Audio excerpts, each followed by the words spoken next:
Assalamualaikum warahmatullahi wabarakatuh.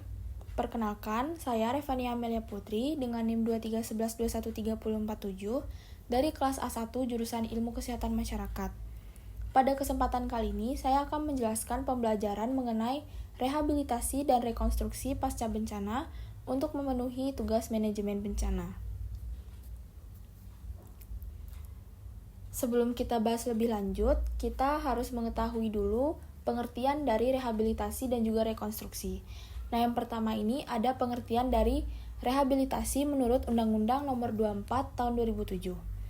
Di mana pengertiannya adalah perbaikan dan pemulihan semua aspek layanan publik atau masyarakat sampai tingkat memadai pada wilayah pasca bencana. Sasaran utamanya yaitu normalisasi dan berjalannya semua secara wajar berbagai aspek pemerintahan dan kehidupan masyarakat seperti pada kondisi sebelum terjadinya bencana. Lalu yang kedua ada pengertian dari rekonstruksi menurut Undang-Undang Nomor 24 Tahun 2007. Nah, rekonstruksi adalah pembangunan kembali semua prasarana dan sarana serta kelembagaan pada wilayah pasca bencana pemerintahan ataupun masyarakat. Sasaran utamanya yaitu tumbuh kembangnya kegiatan ekonomi, sosial dan budaya, tegaknya hukum dan ketertiban serta bangkitnya peran serta masyarakat dalam segala aspek kehidupan. Nah, adapun jenis-jenis bencana yang sering terjadi dan memerlukan rehabilitas dan juga rekonstruksi ini sangat beragam. Jadi di sini saya hanya akan membahas beberapa contoh dari jenis-jenis bencananya.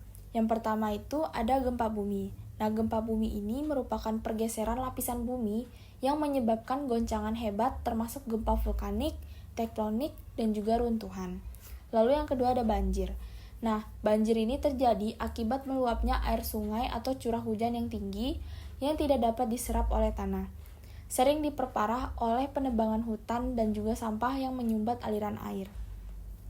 Lalu yang ketiga ada tanah longsor. Nah, tanah longsor ini merupakan gerakan massa tanah atau batuan menuruni lereng akibat terganggunya kestabilan tanah. Lalu yang keempat ada kebakaran hutan dan lahan. Nah, api yang melanda hutan dan lahan yang luas bisa menimbulkan kerusakan ekosistem dan juga polusi asap.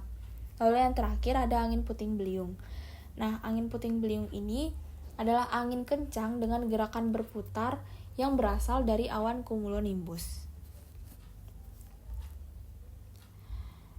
Nah, apa sih dampak bencana yang terjadi? Nah, yang pertama itu ada dampak sosial.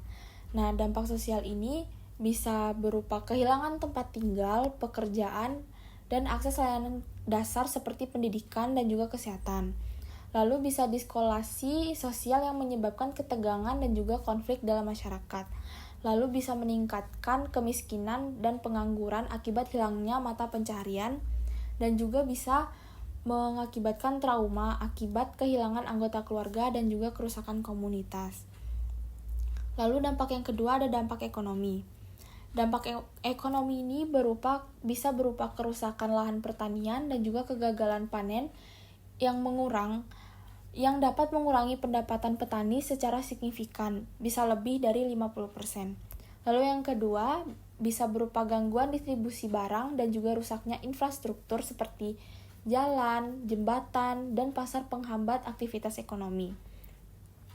Lalu akibatnya bisa sektor perdagangan dan juga usaha informal mengalami penurunan omset dan kehilangan mata pencaharian.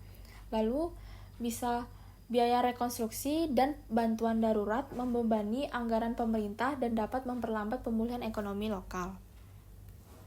Lalu dampak yang ketiga ada dampak fisik. Nah, dampak fisik ini bisa berupa kerusakan besar pada infrastruktur dan properti seperti rumah, sekolah, fasilitas umum, serta sistem utilitas seperti listrik, air bersih, dan juga komunikasi. Lalu bisa lingkungan yang rusak dan tidak layak huni memperlambat proses pemulihan masyarakat. Lalu kerusakan fisik ini bisa menimbulkan kebutuhan mendesak untuk rehabilitasi dan juga rekonstruksi. Lalu yang terakhir ada dampak psikologis yang bisa berupa trauma psikologis yang bisa dialami oleh korban termasuk rasa takut, kecemasan, stres akut, dan juga depresi. Nah, adapun ruang lingkup dari kegiatan rehabilitasi ini, yang pertama itu adalah perbaikan lingkungan fisik dan permukiman. Nah, ruang lingkup ini meliputi perbaikan kondisi lingkungan fisik di kawasan permukiman, kawasan industri, kawasan usaha, dan gedung-gedung agar memenuhi persyaratan teknis, sosial, ekonomi, budaya, dan juga ekosistem. Tujuannya itu untuk menciptakan lingkungan yang nyaman, sehat, serta sesuai dengan standar teknis. Lalu yang kedua, perbaikan prasarana dan sarana umum. Nah, ruang lingkup ini melakukan perbaikan infrastruktur seperti jalan, jembatan, fasilitas air bersih, dan juga sarana publik lainnya untuk mendukung kelancaran aktivitas sosial dan juga ekonomi. Lalu yang ketiga, bantuan perbaikan rumah masyarakat. Dengan memberikan bantuan berupa bahan material, komponen rumah, ataupun dana kepada masyarakat yang rumahnya rusak. Lalu ada pemulihan sosial psikologis. Nah, upaya ini untuk membantu masyarakat mengatasi trauma, stres, dan juga gangguan psikologis yang timbul akibat bencana. Lalu ada pelayanan kesehatan pasca bencana, yaitu meliputi pemulihan sistem pelayanan kesehatan, penyediaan tenaga medis, obat-obatan, serta fasilitas kesehatan agar masyarakat dapat kembali memperoleh layanan kesehatan yang memadai.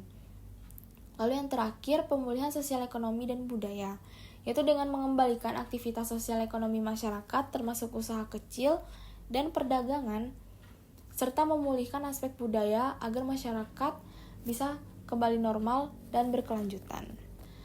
Nah, adapun strategi dan prinsip pelaksanaan yang bisa diterapkan yaitu yang pertama dengan pendekatan partisipatif dan pemberdayaan masyarakat, yaitu dengan melibatkan masyarakat secara aktif dalam setiap tahapan rehabilitasi dan rekonstruksi, menjadikan mereka sebagai pelaku utama dan bukan hanya sebagai penerima bantuan.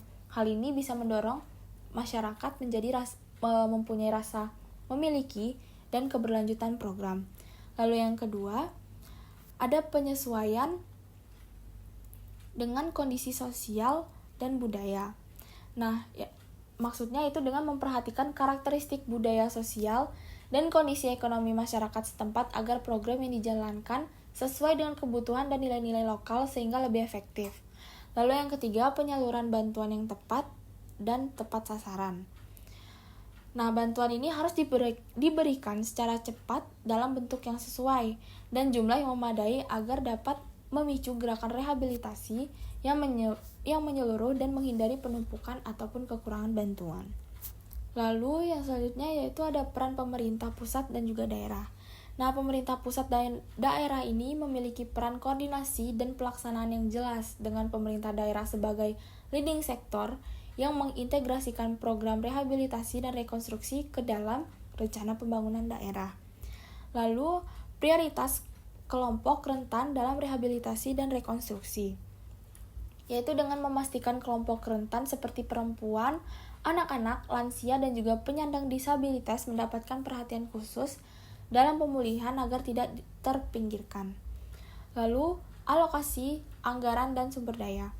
Nah, pengelolaan dana dan sumber daya ini harus transparan, tepat guna, dan juga berkelanjutan untuk mendukung seluruh proses rehabilitasi dan rekonstruksi secara efektif. Nah, adapun proses dan tahapan pelaksanaan yang pertama itu pengkajian kebutuhan pasca bencana atau Post Disaster Needs Assessment atau PDNA, yaitu dengan melakukan evaluasi menyeluruh terhadap kerusakan, kerugian, dan juga kebutuhan fisik maupun non-fisik masyarakat terdampak sebagai dasar penyusunan rencana rehabilitasi dan rekonstruksi. Lalu yang kedua itu penyusunan rencana rehabilitasi dan rekonstruksi, yaitu dengan menyusun dokumen rencana yang komprehensif dan terintegrasi mencakup program, prioritas, anggaran, serta strategi pelaksanaan dengan melibatkan berbagai pemangku kepentingan.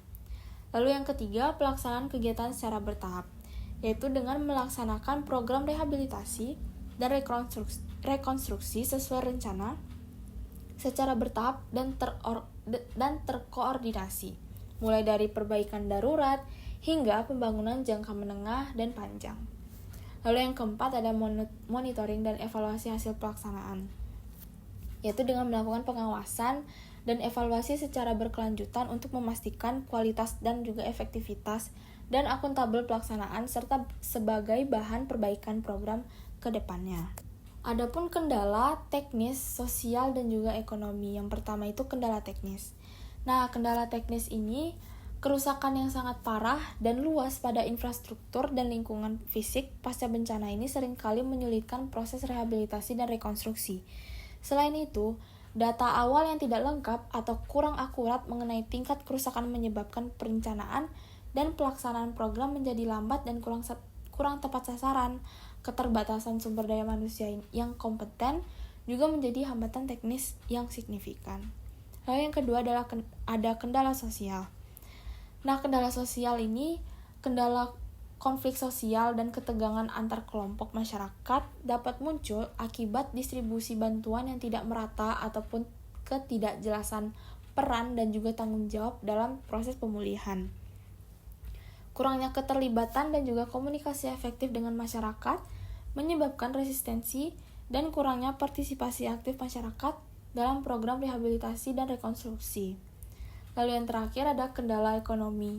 Nah, kerusakan pada sektor ekonomi ini seperti pertanian dan juga perdagangan mengakibatkan hilangnya mata pencaharian masyarakat.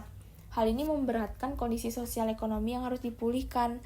Selain itu, ketidakpastian dan keterbatasan pendanaan menjadi hambatan utama dalam pelaksanaan program, terutama ketika dana bantuan internasional terbatas dan juga tidak tepat waktu.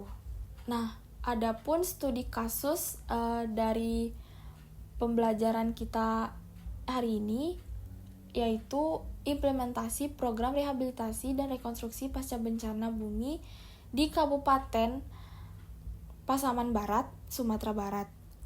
Nah, latar belakangnya, pada Februari 2023, Kabupaten Pasaman Barat mengalami gempa bumi yang menyebabkan kerusakan signifikan pada berbagai sektor, termasuk rumah tinggal, fasilitas publik, dan juga infrastruktur. Pemerintah daerah bertanggung jawab untuk melaksanakan program rehabilitasi dan rekonstruksi guna memulihkan kondisi masyarakat dan wilayah terdampak.